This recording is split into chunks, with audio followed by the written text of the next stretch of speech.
Whoa! Almost dropped the phone. Welcome back, Nerding Out on the Creek. It's February. It's snowing. There's ice on the ground. I don't like it here. I'm gonna move further south. Hawaii, maybe? That's further west. I don't know. Whatever. It's winter. It's here. People still came in. They back squatted today. But more importantly, they started the February focus of accessory work for this month.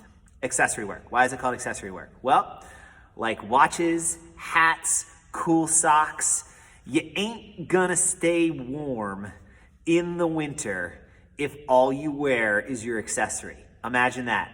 All I've got on are a pair of socks, my watch, my belt, and my hat. Gonna probably get arrested pretty quickly when I walk into a bar downtown just wearing a hat, a pair of socks, a watch, and my belt. Wait for it. Think about it. Right. So in weight training, strength and conditioning, CrossFit, accessory work is the same thing. You ain't gonna get fit just doing accessory work. But if my belt doesn't match my shoes and my watch is really ugly and I got a bad hat on, people are gonna be like, dude, your outfit sucks.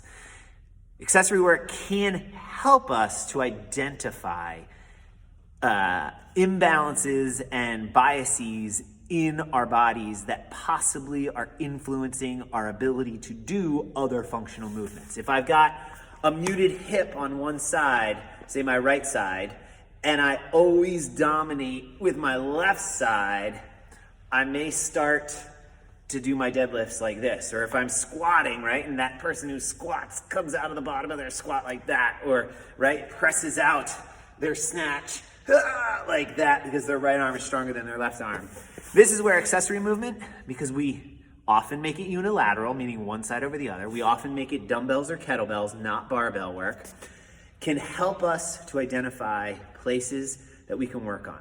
So this month, we're gonna do 6 sets of accessory work. 6.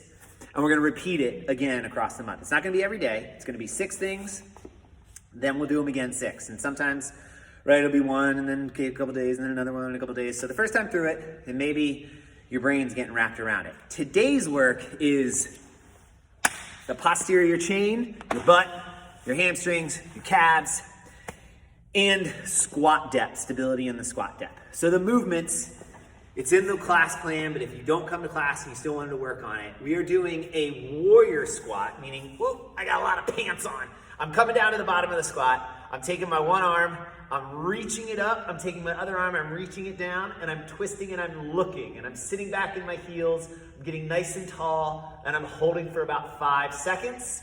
Then I'm switching, reaching, twisting, snap, crackle, popping through my spine, getting tall again, hold for about 5 seconds. I grab my toes, I drive my butt up, I bring my butt back down, and I stand up out of the squat. And I'm gonna do that 3 times. Nice deliberate reach and hold for 5 seconds.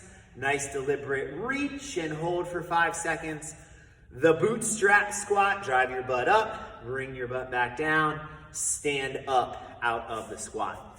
Do that 3 times, get yourself nice and primed, because now we're gonna do the meat of that sandwich is a single leg deadlift. Oftentimes in our deadlift, we lose tension in our shoulders and our midline. So this single leg deadlift with kettlebells, a light set of kettlebells, the idea is focus on position. I send my hips back and I descend by keeping those dumbbells, kettlebells back, my back in a nice neutral position. And guess what? I can't get there from here. I've got to stand back up. I do not have range of motion to get to the bottom, kettlebells all the way to the ground, without sacrificing that position. Look at it from the side. So I would send my butt back, kind of come down. In order for me to keep that position, I can really feel this in my butt. If I were to want to get down there, I gotta cheat. We are not cheating in this accessory work. You'll do 5 on one side, 5 on the other side. Take a little breather, do that 5 times. 5 single leg dumbbell or kettlebell deadlifts. 5 on one side, 5 on the other side. That is our day 1 of accessory work for this month. We're gonna do 6 different days, spread out across, then we'll repeat it and come back through. Remember, accessory work makes fitness better, but you can't get fit just doing accessory work. So in prep for the open, finding those things that were weaknesses, that was last week or last month, still work on that stuff. This month, the idea is find some imbalances. Maybe we tweak something. Maybe it's like, yeah, my shoulders always get real wonky after something. Great.